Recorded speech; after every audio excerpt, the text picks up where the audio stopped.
Welcome, everybody, to the Christopher Dana Reeve Foundation's Live Better series. I am Rob Girth.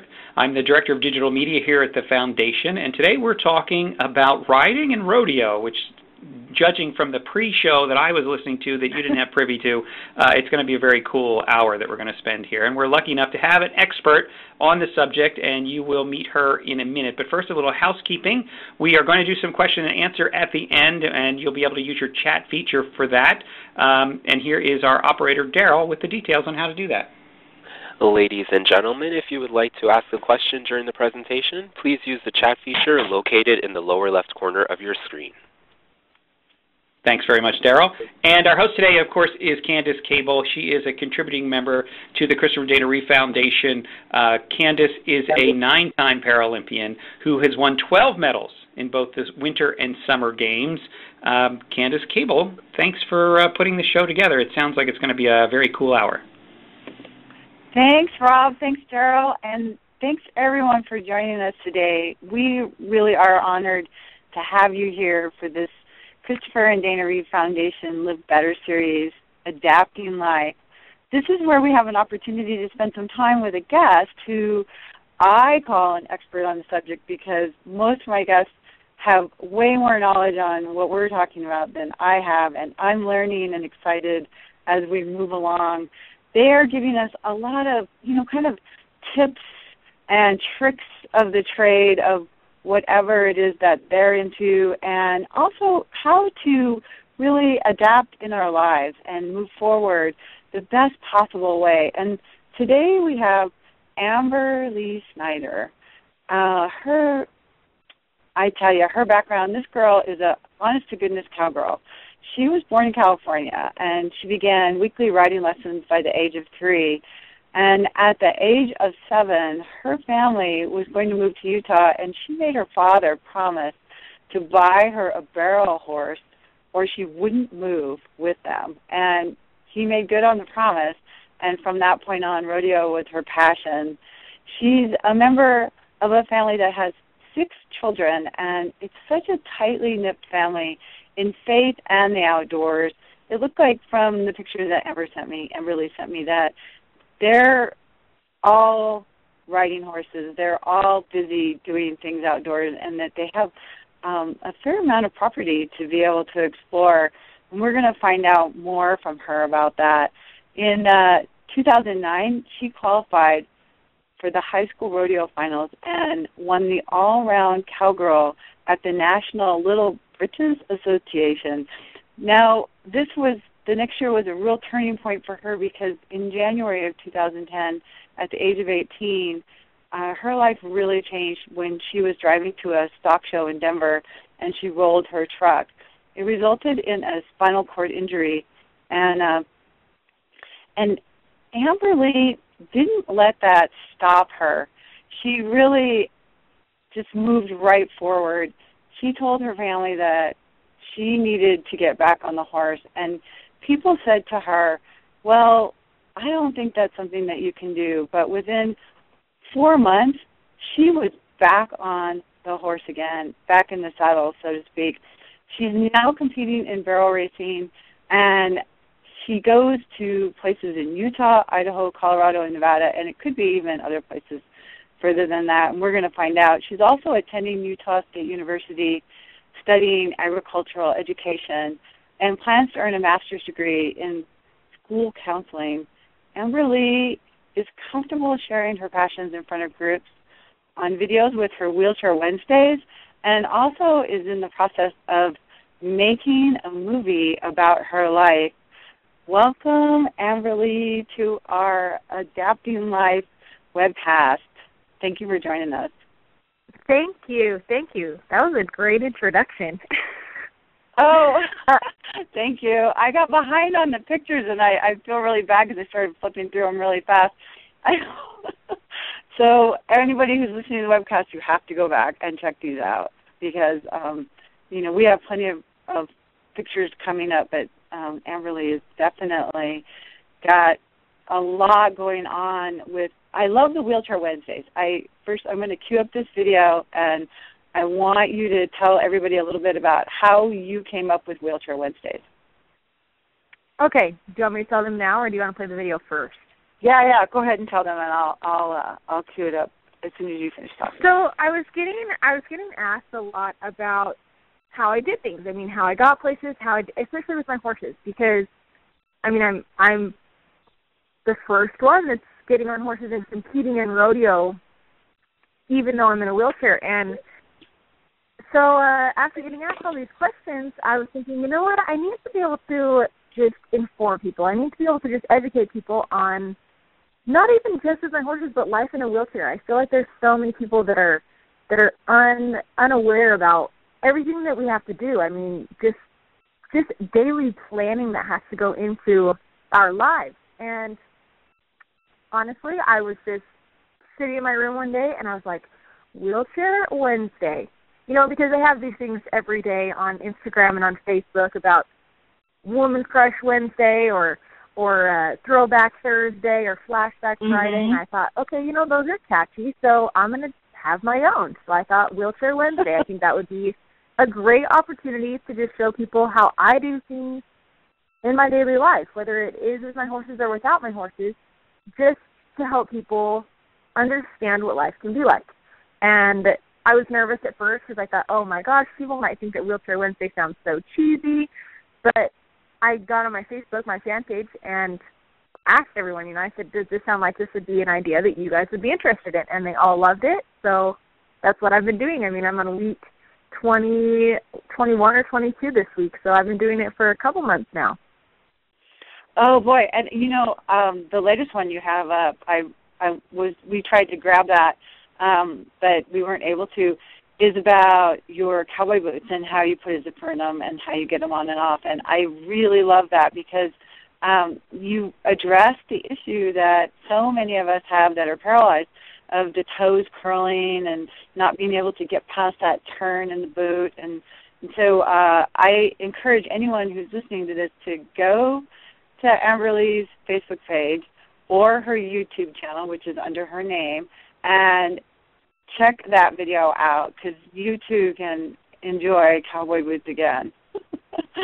So do we just press the button? Yep. Yeah, I was not being able to get my cowboy boots on because I was like, no, I mean, if you want to ride, you need to wear your boots. And I was trying to figure out how to do it, and yeah. It works out. It works so great to have a zipper on the back. I just got a new pair of boots that I have to go take in to get a zipper put on them so that I can wear them. Now, I'm going to ask you, how much does it cost to have a pair of boots altered like that? My dad did the first one, so maybe I'll just tell him I need a surprise on the second one. But I don't know. Okay. To be honest, I'll have to find that out, how much it did cost me to do that. Yeah, I'd be curious, you know, what an adaptation to a pair of shoes would be, the cost of it. Because everybody, you know, I mean, that's one of the things about getting involved in any kind of activity is that there is a cost involved, and for people to be able to plan for that. So this video is about getting your horse in and out of the trailer. I'm going to see if I just press this. Oh, nope, that didn't work. So, Rob, I think I'm going to play? Okay, I'm ready. I'll hit play. You ready? Okay. Thank you. Here goes. All right, for this week's Wheelchair Wednesday, I thought I'd show you how I load and unload. So for me, it's a little harder because I can only load if I have one horse with me, and I can load them in the last slot. So I've had to do this with power a couple times at barrel races.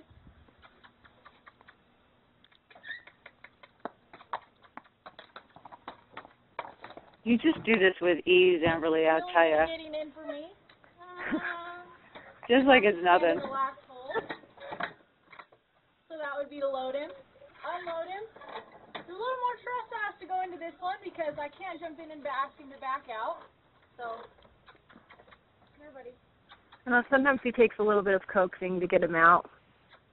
Because with everybody else, he waits till they get in there. But with me, I'm like, okay, dude, come out. Oh, and he just backs right out for you. He's figured out. Are horses comfortable backing out? Back on out for me. So unloading and yeah, they are comfortable backing out. Some horses are not. I mean, it's one of those things that when they're younger that you train them to be okay with. And all of mine back out, especially because of the trailer that I have. Backing out is the safest way for them to get out. So Okay. some horses like to turn around, but usually not in a trailer that's set up like mine. So everything that I own backs out.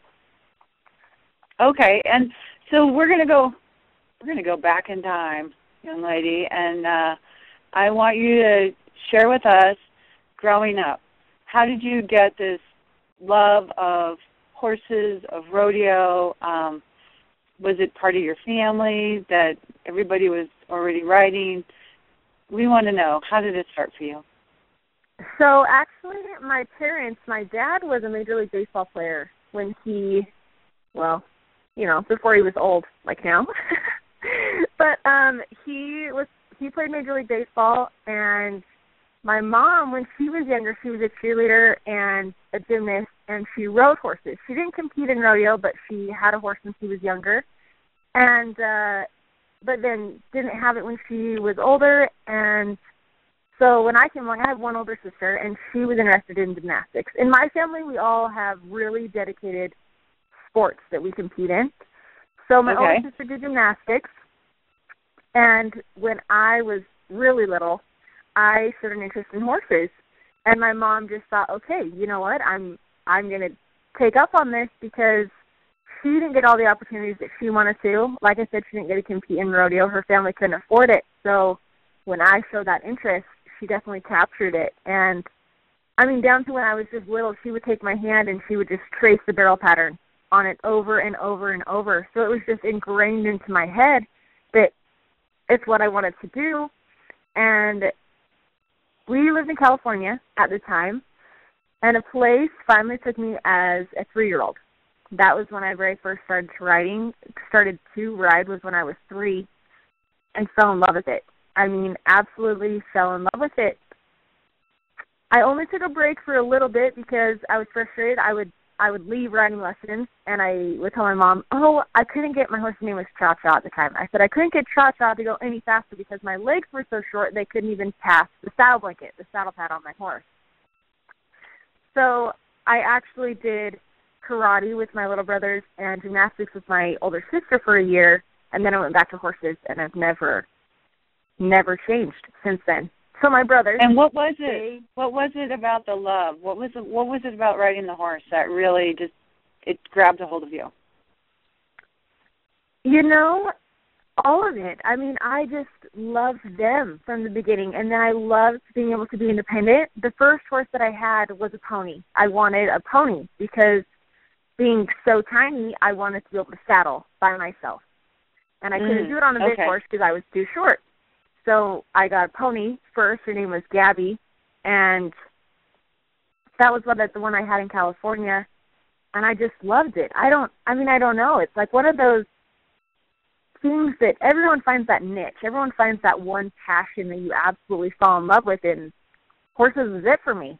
I mean, from the beginning, it was the place that made me happy. It was the place that made me whole. And was it the place where you could go and just be alone with your horse, go off by yourself? Because you're from such a large family, I'm wondering if that was a place where you could find your own personal time. Definitely. Even as a tiny little girl at 5, 6 years old, I loved feeling like I could get on my pony and just go for my own ride. I didn't have to be around anybody else. I could be independent, and I could just have my own ride. And my horses have been like that always. I mean, now when I was older, before my accident, I would go out at 1 or 2 in the morning sometimes, and I would just jump on one of my horses bareback, and I would just lope circles in the arena by myself. And it was just like my place, my thinking place, my alone place. I just handled it by myself. My horses saw me cry or heard my worries growing up through high school more than anybody else ever did. So it sounds like it's also a place where you built your confidence and you built your inner strength from. And when did you start your barrel racing? What age? So like you had said earlier, when I was 7, my dad came to us. We lived in California at the time, and he said, okay, guys, we're going to move to Utah. And I said, Dad, the only way I'm moving to Utah is if you buy me a Palomino barrel horse. And you'll see in this picture, that's Lacey. She was the very first horse that I got, and started competing in rodeo. So I did barrel racing and pole bending and goat tying and breakaway roping. Well, breakaway I didn't start till I was in junior high. So I did those 3 events and traveled all over, did junior rodeos, did buckaroo rodeos, anything that I could do that I could compete. That, I think, is what really hooked me even more. I mean, the competitiveness of rodeo, it's a tough, especially in Utah here, it's a tough crowd that you compete with. So if you're going to be competitive, you have to practice and you have to put in that hard work and that dedication in order to be successful. And I loved that. I loved that I could see my work paying off every time I went in the rodeo arena. And, okay. Yeah. Fell in love with that. You saw the results right away every time you jumped into the ring. And what's breakaway roping? You said breakaway roping you were competing in. Is it the same as calf roping? It's similar. So calf roping is the boys' event where they are tied, the rope is tied onto their horn, and they go up there and they rope that calf, and then they step off and run down and have to tie it. Oh, so okay, all right. For me, it's called breakaway roping, where it's actually not, it's only tied onto my horn with a string, with a breakaway string. And so when I catch that calf, it'll pull off, well, that string will break off of my horn, and that's when the time is stopped. Got it. So the calf roping is for the boys, breakaway roping is for the girls. So I have that wrong there, what you're doing. Okay, that's good to know, because obviously I don't know much about rodeo. And I have to tell the truth, I went to my very first rodeo here in Truckee this year. So I'm definitely a big-time newbie to rodeo. And poles. Now, you're weaving in and out of poles. I've seen at dog shows where they do this. Is it similar with the horse? It seems really, really tough. It's similar. So there's 6 poles that are set up. They're 21 feet apart, and you run down one side of them, weave through them, weave back through them, and then run down the other side. And, I mean, you're doing that in 20 seconds to be competitive, 19 seconds sometimes. And this was my favorite event. It really was? Oh, yes. Poles was my absolute favorite event. Breakaway was my second favorite that I had. Barrels was really my third. And I loved it, because in order to be a great pole bender, in order to be great when you went in there, you had to have perfect timing with your horse. I mean, you had to have spent that time in the practice pen in order to really be successful in this event. And I loved that, because this horse that I'm on, her name's Jazzy. I got her as a barrel horse, actually, when I was 10, and she didn't run poles, but I loved poles, so I trained her to run poles, and she was the one that took me to high school nationals, and she was the one that got me the enough points for the finals to win the world and finals all-around titles, was on this little horse. And she had more heart than anything else I've ever owned. And I just loved that. I loved that we could go in there and compete with anybody. I mean, it didn't matter who showed up to the rodeo, me and this horse could outrun them, and we knew we had that chance to do that. And it really sounds like there's this relationship that's established with you and the horse where you work as one. How do you tell the horse what to do? Are you using your legs, your arms, your voice? What are some of the ways to be able to command the horse for you? So before your injury. Right. Legs are actually a big part of training horses in any event, or just in general, because that's a big part of communicating with them is through your legs. I mean, asking them to move forward or asking them to move sideways, like through these poles. I mean, I had to use my legs a lot to get her to weave through them without hitting them. If you hit them, you got a 5-second penalty or a no time, and so you definitely didn't want to be hitting them. And that was a big part. I mean, I still use my voice and still use my hands, but my legs were a big part in all my events on all my horses. And that's how you communicate with them. That's how you ask them to be moving forward or moving off, moving sideways or going any which way, was with, a combined effort of your voice, your hands, and your legs. And is it a subtle move when you're using your legs like that? It can be. I mean, it kind of depends on what your horse needs. Some of my horses needed more. Some of my horses needed more legs than others. This mare, actually, when I taught her poles, we did use a lot of leg, and I actually had to ride two-handed through my poles. And then my senior year of high school, I decided that I was going to retrain her, that I was going to have her just move off with one hand, and we still used a lot of leg, though, but pretty subtle movements with her just to move her back and forth. And, I mean, it worked. It definitely worked. And how long did it take to retrain? Because you said you retrained her. How long would it take you to retrain her to a new skill? With her, it wasn't very long. She's pretty smart. It really was just a couple weeks of the repetitive of feeling, you know, she just felt that I was asking her differently. And I was still giving the same commands. I was just, my body was a little bit different about it. And she really adapted quickly to the different riding style that I did. And so you had a lot of success. And were you thinking about going into professional rodeo?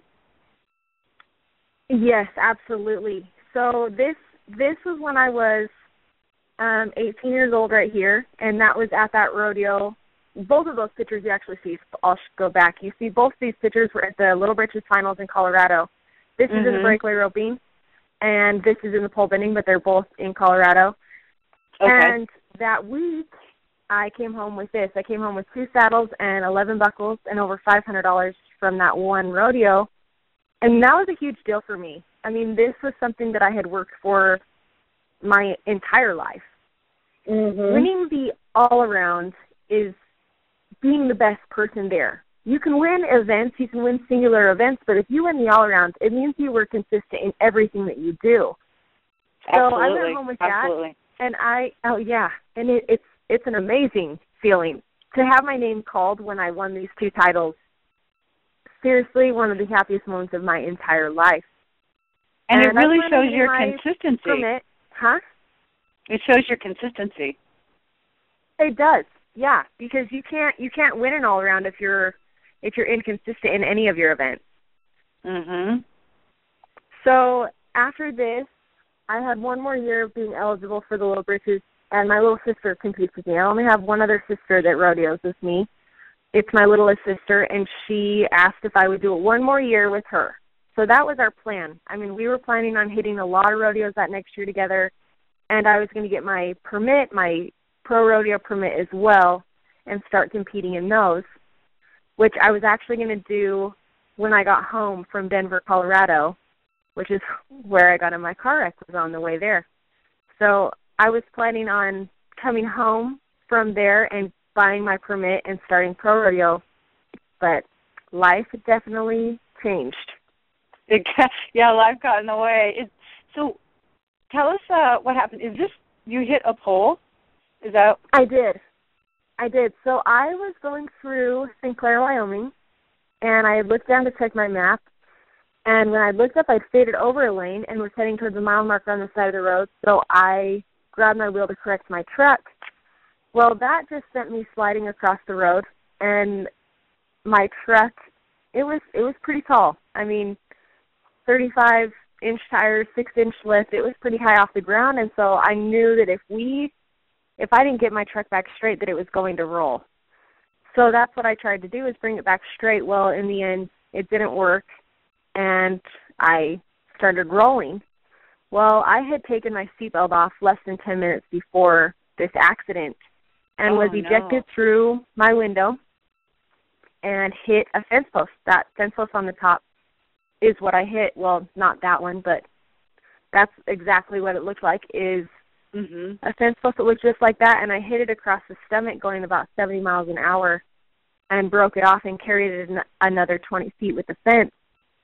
And that is what broke my back.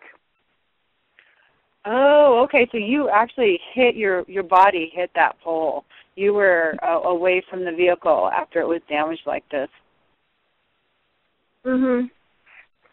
Yeah, I actually hit that with me, not my truck. Yeah, with you. And so, oh, wow, just a really dynamic accident. How long did it take for someone to find you? It took between 5 and 10 minutes, and it was a lot of just sitting there and thinking through my life. I mean, I was sitting there in the snow completely conscious. I didn't get knocked out during my whole accident. Mm-hmm. So sitting there and, for one, looking at everything I had packed in that truck, I was going to Denver for 2.5 weeks. So I packed a lot in my truck, and it was just scattered. I mean, yards around me just scattered, and it was literally like looking at the pieces of my life around me, and I couldn't even move to pick them back up. So I just waited. And did you know actually what had happened to your body? Were you aware what a possible spinal cord injury might be? Well, to a certain extent, I realized I was thinking straight, and I looked down at my fingers. I was sitting in the snow with my legs out in front of me, and I first moved my fingers, and the next I looked down to move my toes, and nothing happened. And so I realized I was sitting in the snow on the side of the freeway, yet I felt like I was in warm water from the waist down. So I realized that something was not right. And I started pinching and rubbing out my legs to try to feel something, and there was nothing there. So I just waited. I mean, I knew something was really wrong, but I couldn't do anything, so I just waited. And first person showed up and came over and asked what happened, and I told him that I rolled my truck, and he got on the phone with the ambulance. And by the third person that showed up, well, the second person that came, I asked them to get a blanket out of my truck because I thought, I'm sitting in a snowbank yet. I feel like I'm in warm water. I told them I'm probably going into shock. If you can get me a blanket out of my truck, that would be great. So he brought me a blanket. Wow, you were thinking really clearly. Crazy. I look at it now and I think, oh my gosh, what was I even doing? Because I asked him to get me a blanket. I asked him to find me a suitcase to go behind me so that I was propped up on an elbow so that I could take some weight off an elbow. And yeah, the third person that showed up found my phone. So I sent a text I was serving as state FFA president at the time here in Utah, and I texted my officer team and some family and friends, and I told them I'd gotten in a car accident, and I'd probably broken my back, and I was going to go into surgery, and asked them to pray for my legs. And you were totally in crisis mode. You were setting everything up. That is amazingly clear thinking. Laying in a field in the snow where you can't move your legs at all, and you're organizing everything around you. That's phenomenal. So a helicopter came, pick you up, ambulance? I was taken to Rawlins, Wyoming first in the ambulance, which is where I first heard, the news that they tell you that, your life is now different. A doctor actually came in and he started talking about being paralyzed, and I said, wait a minute, what are the chances of me feeling or moving my legs again? And he said, slim to none, but more to the none. So I just had to absorb that information by myself at 18 years old, laying on this table in a hospital. Mm-hmm. So I was there waiting for my life flight helicopter. And that picture on the top, that's actually my life flight boys. They were the ones that took me to Casper, and they came back and they visited me later while I was still there. And you were in Casper, Wyoming, in the hospital? Casper, Wyoming is where I got my surgery. Okay. And how long were you in the hospital? Because, look, you were on the saddle. I read that you had them bring in the saddle. So I was in Casper for 10 days, and then I was flown back to Utah. There was a therapy center that was like a half an hour from my house, so I was flown back to Utah so that I could still be home and could see my family while I was in therapy. And I was actually in the hospital for 6 weeks, which really isn't very long compared to a lot of people. 6 weeks was pretty fast. I know. My injury was in 1975. I was in the hospital for 6 months. Exactly. So 6 weeks was pretty quick that I was in there. I mean, especially with hitting a fence post, I mean, I didn't have any internal damage. I didn't have any brain damage, any injury besides my back. I had my back, and then I had one of my legs had got pretty tangled in the fence was all. So at that point I was lucky. Yes, you were lucky. And your level is? T12. T12, okay. And is it considered T12. Complete or incomplete? Incomplete. They actually put me as complete first. Uh-huh. Can you stand a little bit? They put me as a complete injury, and then 2 days after surgery, which was the very first day that I cried, that same day, my mom had reached over and touched my leg, and I felt it, so they moved me to incomplete. Okay, and can you stand on your legs a little bit without braces, or do you wear braces? I have to have braces to stand. I can feel, so I have sensation now to a little bit below my knees, and can move a few. The muscles that you hold onto a horse with are the strongest muscles that I have in my legs now. That's the only thing that's come back is those muscles. And what muscles are those? I don't even know what they're called, but they run on the inside of my legs. They're on the inside of your legs and your thigh? The muscle that can fire. Oh, okay. So it could be your hip flexors and your hamstrings, maybe? I have my hip flexors. I do have my hip flexors. But, no, it's more of, I wish I could remember what it's called. But it's not my not my quads. It's just a muscle on the inside of my thighs that pulls your legs together. That I totally accredit to riding, because that's one of the biggest muscles that you use when you ride. And you were on this saddle in this picture how long after your injury? That was while I was still in the hospital. So it was probably 4 or 5 weeks after my accident. I kept telling them that I had better balance in a saddle than I did anywhere else. And they kept laughing and thinking that I was kidding, and I told them, no, I'm serious. Bring me in a saddle, and I will show you that is where my balance is the best.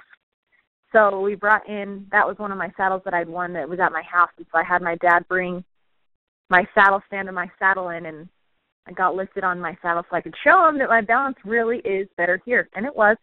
My balance was better there than anywhere else that I ever sat. And do you think that sitting on the saddle like that so soon after your spinal cord injury really helped you shift back into life here rather than getting stuck in kind of a limbo of I need to walk again, I just can't do anything else but focus on getting everything back? I think that it helped because that was a part of my life that I wasn't willing to let go. I didn't care how many therapists, doctors, nurses, anybody said, you're not going to be able to ride. It's going to be impossible for you to compete like you did before. And I didn't even accept that, not one time. And that's why I kept telling them, if you bring in a saddle, I'm going to show you. This is where I'm going to be fine. So I think that having that saddle be brought in just reiterated that to me, that, this is where I belong and this is where I'm going to be, regardless of what anybody else thinks. And I would think that it would also remind you of your power, the power that you had before your injury, riding your horses, the things that you did with it, that all those things were still there, that power and that confidence, that for you to move forward and adapt, with the support of your family and then also with your riding. So when was the first time you actually got back on a horse? 4 months. It was 4 months after my accident that I finally convinced my mom and doctors to say, okay, Amberly, just do whatever you want. Because I bugged them about it all the time. When the first day I got on, I still had my back brace on. I still had that turtle shell on. But I wanted on. I mean, it was where I wanted to be. So it was 4 months, the very first time that I sat on a horse. And what was the difference? I'm so curious about looking at this picture up in the upper left-hand corner where you're going to lasso a bale of hay. What's the difference sitting in a wheelchair and doing it versus standing and doing it? It's night and day difference. So different. It's so different. It's night and day. There's a huge difference between sitting in a wheelchair, just right here, just roping this bill, it's it's different to be at an angle of standing, especially in roping. It's your angle of your rope and the angle of the way you swing is important. And so for me now, I have to swing in a different way in order to still catch my calves. And I can't stand up in my saddle. And anybody that ropes stands in their saddle. You don't sit to rope. Good point. So good for point. me So to have to what's sit down the and rope, adaptation? it's a very different part. What adaptation did you make to be able to continue to rope while you're sitting? I have just had to change my stealth. I have a seatbelt on my rope saddle just like I do my barrel saddle. And I've just had to, I lean up on my saddle horn to help me get my tip, which is where the end of my rope is, so I can kind of get it where I want it to be while I'm roping. Mm-hmm. Mm-hmm. But yeah, we're still working out the kinks on that. Oh, you are still working out the kinks on that? Well, you have to keep us posted on it because I know that everybody's going to want to know how you do that because I tried at a friend's wedding recently. We were on their farm, and that was we were playing games, and that was one of the games was roping the bale of hay and just swinging it over my head and having no background in it at all was really, really awkward. And everybody standing up seemed to be catching on a little quicker. So I want to hear balance off even. Mhm. Because balance is a little harder. So to swing, I definitely have to worry about where my balance is at, so that I don't fall forward on my horse or that I don't fall backwards. Because I still need to stay in the middle in order to rope a calf. So that part is what we're still trying to figure out. But it's working. I mean, the other day I roped. Well, I broke the barrier. So there's a barrier when you breakaway rope that you're supposed to give the calf a head start. And if I hadn't broke that, I would have been third at a rodeo the other day. So so when you break the barrier, it means you started too early? Yep, and they give you a 10-second penalty. Okay, all right. So there's the 10 seconds is added to your overall time. Yep. So instead of being a 2.7, which is what I roped in, was 2.7 seconds, I was then at 12.7. Okay, so now you got back on the horse. You had to create something with your saddle. So here I'm seeing it looks like sheepskin to begin with, but in one of your Wheelchair Wednesday videos on the saddle, and I'm just going to skip to that, and you can feel free to skip around. You are talking about a rojo cushion that you had custom made. So tell us a little bit about that. Is there some skin shearing that can happen while you're riding your horse? Yes, absolutely. And it can happen to anybody, but I definitely had to worry about it now. So when I very first got on, I didn't have this seat. I had just sheepskin. And I ended up getting a pressure sore that really got bad and put me in that. So on this one, you can see behind me it's white because that was the sheepskin that was on there. And it didn't do enough. It wasn't helpful enough to protect me. So I had to make a change, and that was when I got this rojo seat put on because I didn't want to deal with pressure sores anymore. The way that I'm built, I have to worry about that anyway. And I got one it started as just a saddle sore from riding, and then the seat that I had on my wheelchair was not a rojo seat. It was a different one. And it ended up building into a pretty bad pressure sore that put me on bed rest for almost 6 months and really was a sticky situation. So when I got back from riding after that, my doctor said, the only way that you can ride is if we figure out something else with your seat, because with what you're doing now, it's not going to help. So I where was my saddle? Where was the sore that you got? Where was it on you? Is it right on the tailbone or the ischium or? It was right underneath one of my butt bones, and is where I got it. The ischial bone. Yep. Those kind of pointy bones that stick out on both sides. Yeah. So that was where it started, and it went up into my hip almost is where it all built up. Oh, my goodness. And did you have to have surgery?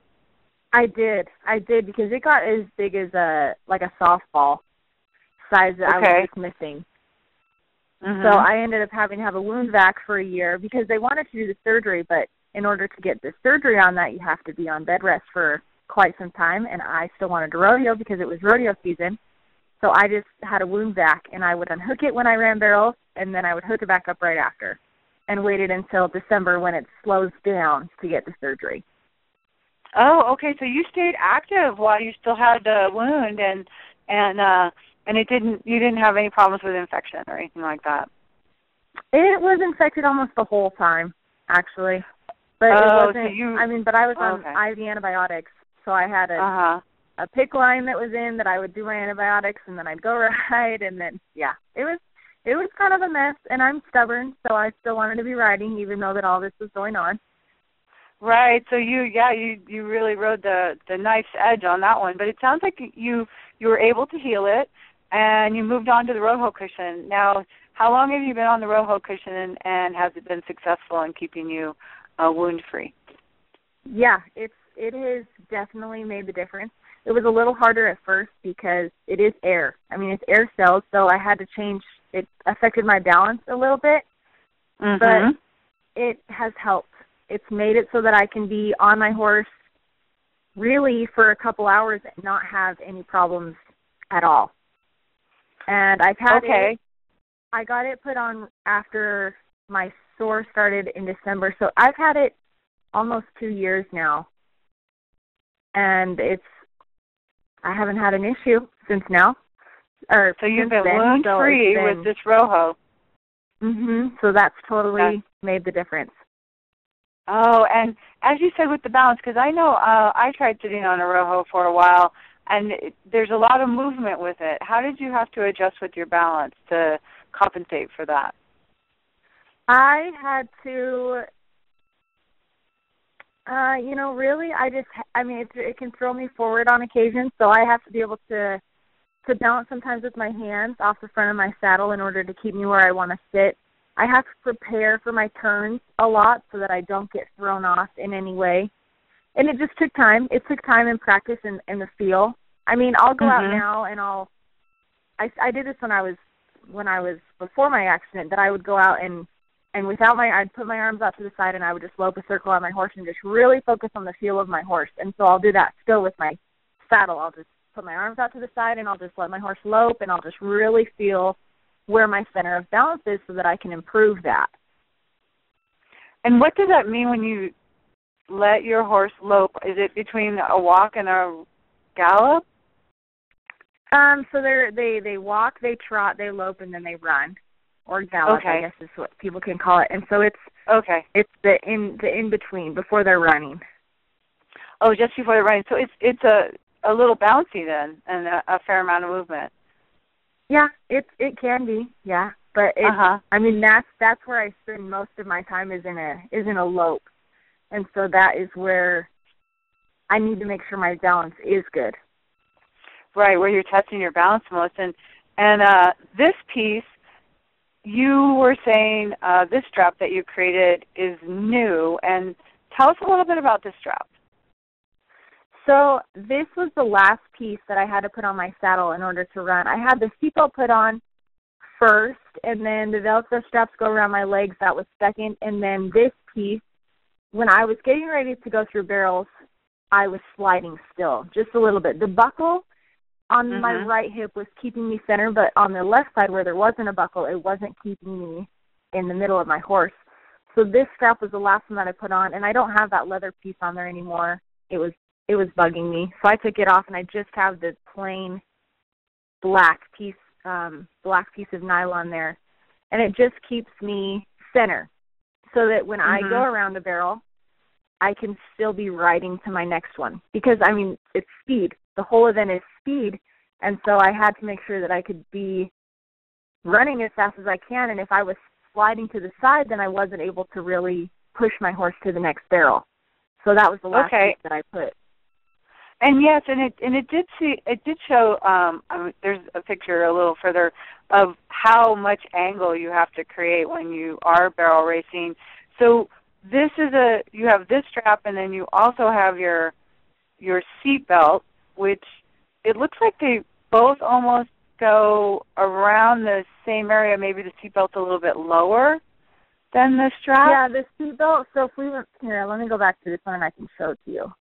So on here, the seatbelt is the piece that's going across the front of my saddle, and it bolts right behind my saddle seat.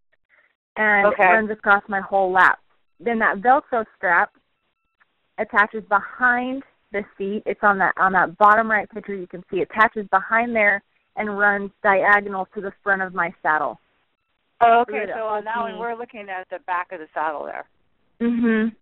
So here, I mean, like that piece that's on my little sister right there, it runs from behind my saddle and then runs to the front. Right. So it's holding me diagonally on, where my seatbelt just holds me back onto my saddle. Oh, okay. I get it. it. And then you have a piece of Velcro that holds your leg in place. Yes. Because your legs were moving around a lot? My legs were moving. They were moving too much, and my horse didn't figure out what I was asking, and it was throwing off my balance as well. So we just put these Velcro straps around my legs and around my stirrups.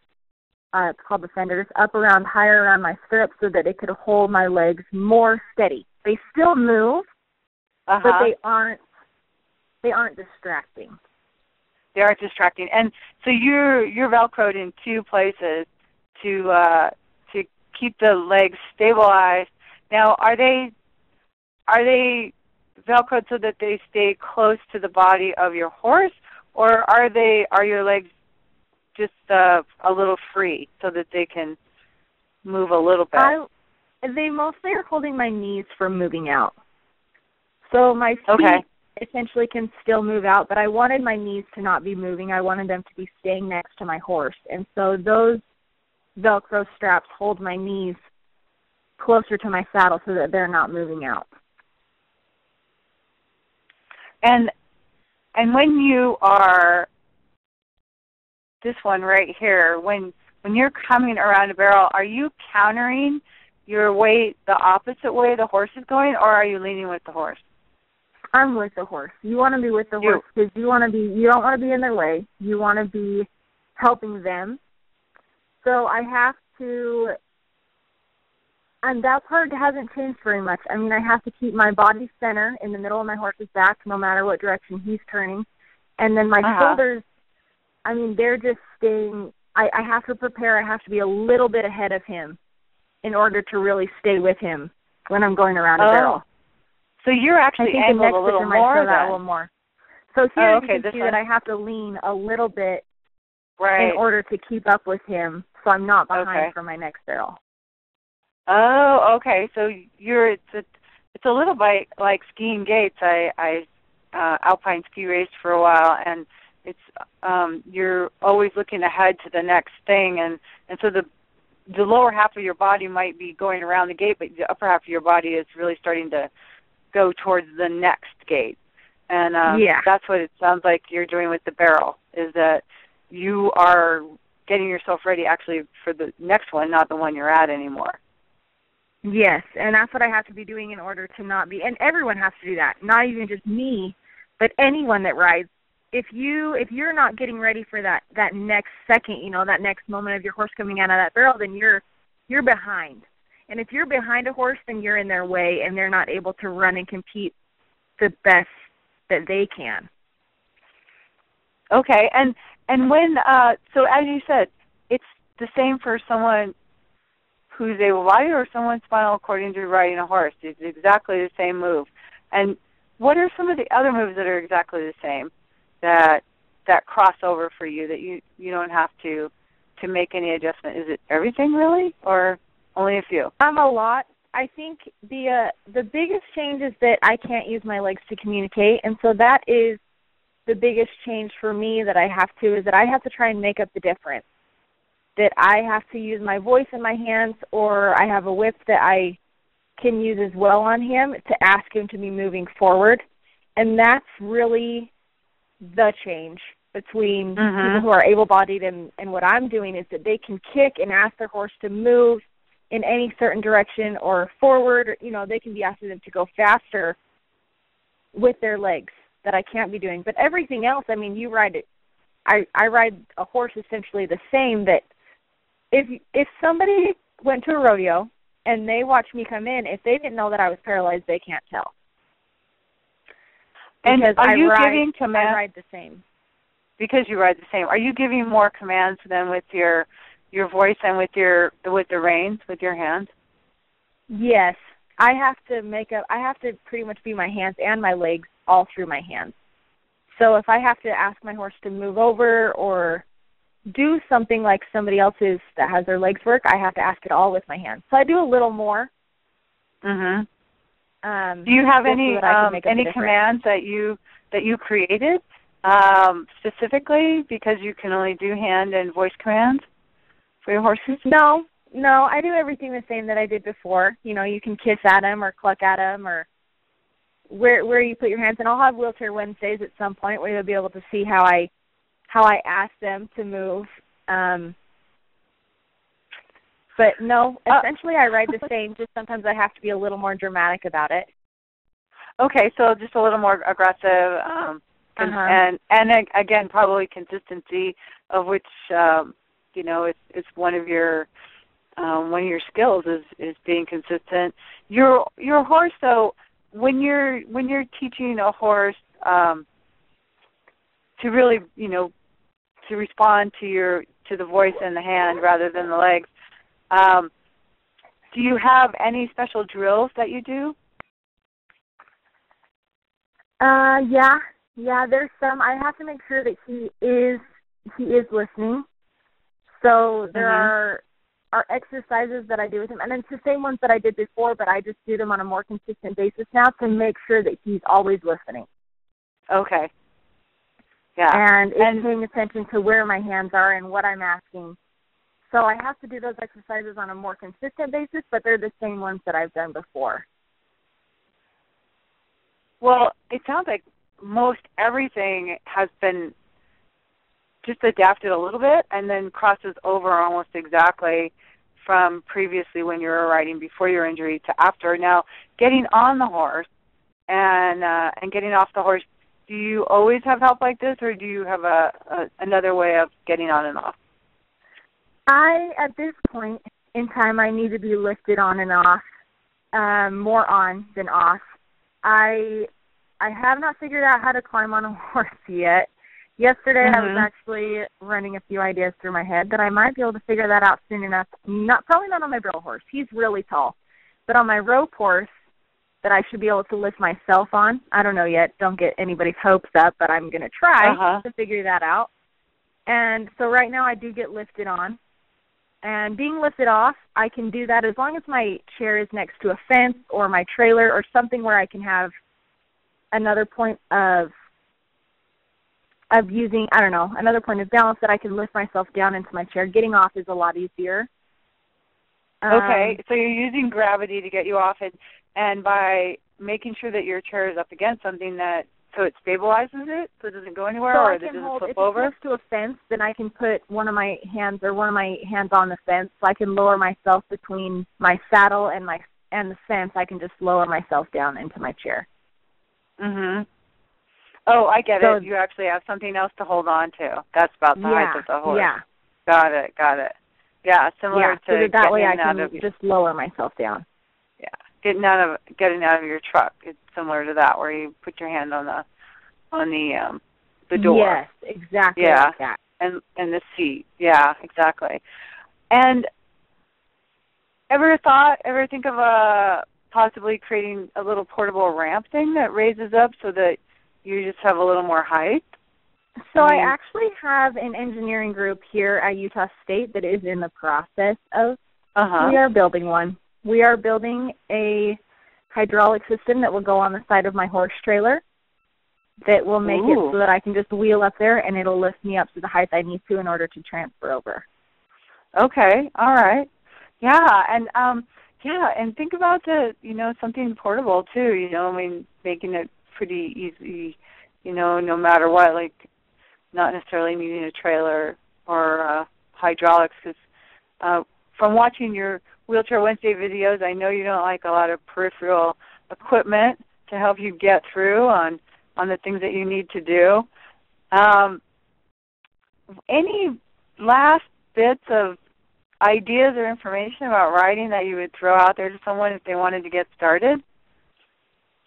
I would tell them to contact me if they had any questions. They can get a hold of me on my Facebook fan page. You can message me on there, and I've sent people pictures of my saddle, and I can answer any questions on there if they wanted help in that way. And I definitely think you need to consider what horse you're getting on, because you want one that is going to be okay with your wheelchair. All of mine have been great. A few of them have looked at it, but none of them have shied away from my wheelchair. They've all, it helps that they know my voice and they know me, so they haven't ever been afraid. But you have to consider that, because some horses are scared of the wheelchair, and you don't want to be around an animal that's going to get you hurt. So I think that is always something to consider. And, you know, I don't know. I think that if you want to get on and you want to try it, then you should. I would encourage that. I would encourage that getting on is something that can be good for anybody. I mean, I've been told that getting on and walking on a horse is the closest thing to walking in real life. So to even just get on and have that feeling of being able to leave your wheelchair at the trailer and allowing that horse to be your legs, it's a freeing feeling that I've been able to have and anybody can have. Oh, and I'm so glad you said it like that, because so often, you know, people don't realize that lots of the activities that we do are very freeing. You know, they allow us to move away from our wheelchair and, you know, either on the bike or cross-country skiing or riding the horse, or, you know, a variety of methods to get up, get out, and move forward outside the wheelchair and back in. I'm really curious about the cost of adapting your saddle. Do you have an idea of the dollar amount that it took to be able to adapt that saddle? And you said that Rojo made that cushion for you. Is that readily available to the public? The Rojo seat that I got put on my saddle was the most expensive part. To get that seat specially made by them, all the other, because it's a special order that they had to make, and then the rest of it was donated. Actually, I had a saddle maker that lives by me, and when we first were wanting to get on and figure it out, we cut a seatbelt out of a junkyard car, and we took it down, and he donated the pieces that needed to be bolted on in order for that seatbelt to work. So that hasn't cost me anything, but I don't think it would be very expensive. Because, I mean, essentially you can cut a seatbelt out of anything, and then there's only a few pieces that are really holding it on that you could adapt your saddle minus the Rojo seat. You could adapt your saddle with the seatbelt, with my with my nylon strap, and with the Velcro straps around my legs for, I don't know, I mean, I would give it less than $50 to do all those things. And is that Rojo cushion readily available to the public, or was that completely custom made for you? It was completely custom made for me. Okay. All right. It was the first one that they have made. Oh, all right. Are they interested, did they say to you whether or not they'd be interested in making more? They have made me a second one, but I'm sure that if somebody asked for it, that they would make another one. All right. Well, I think that, you know, you're the first person. I know I'd kind of heard of other people riding and possibly, you know, doing some type of rodeo, but you really are the first person that I have encountered that has gone full force into it and gone back into your passion, rodeo, full steam. Do you plan on hitting the professional circuit? I do plan on doing that. I've already actually, at this point, I've outrun myself of what I've run before. So there are times that I have been faster now than what I was before my accident. So I do plan on still getting my pro card and competing professionally and hopefully making the National Finals Rodeo, which is like the Super Bowl for rodeo is what they could call it. That every year it's the top 15 people in the world that get to go to that, and I still have the goal and plan of making that one day. And you're also still in school. You're a motivational speaker, and anybody can get in touch with you through your Facebook page to be able to connect with you and have you come in and do a program for them. You want to ride the professional rodeo, and you're making a movie, your Wheelchair Wednesdays. I mean, I don't know, when do you find time to sleep? Sleep's important to me. I do sleep a lot, but there's a lot of things going on. I mean, speaking is a huge part of my life, and I absolutely love doing that. So I travel for that, and I am in school. I have one more semester, and then I student teach, and I'll have my teaching degree, and then I will continue to get my master's. And the movie is a huge part of my life as well. That we're in full production. It's Desert Wind Films, and we're in production with that. So that will be exciting when that starts taking off, too. I don't know. I might lose some sleep here and there. Well, Amberly, it has just been, I tell you, more than a pleasure. It's just been an honor and just so awesome to be able to, and awesome is not even the best word for it, to be able to spend time with you and listen to your story, but also to learn about, the simple adaptations that can be made for someone to be able to get back on a horse and ride again. Really appreciate everything that you're doing out there and coming forward and spending time with us, and wish you the absolute best, and I'm looking forward to see you in the Pro Rodeo. Well, thank you. Thank you for having me. It was such an honor. Oh, you're welcome. You're very welcome. And I think Rob needs to jump back on, and possibly Daryl to I'm close us out. Still here. No, I just want to thank you both. That was fascinating, and I really enjoyed it. It was a great show and something I knew nothing about. So that was pretty impressive, too. So, well, it's not impressive that I didn't know anything about it and you taught me something, but it's what you were doing impressed me is what I really want to say, Amberly. It was really a good show. Thanks very much, you guys. And thanks, everybody, for listening in. Thank you. Thanks, everyone. Audience, Rob, Daryl, Amberly.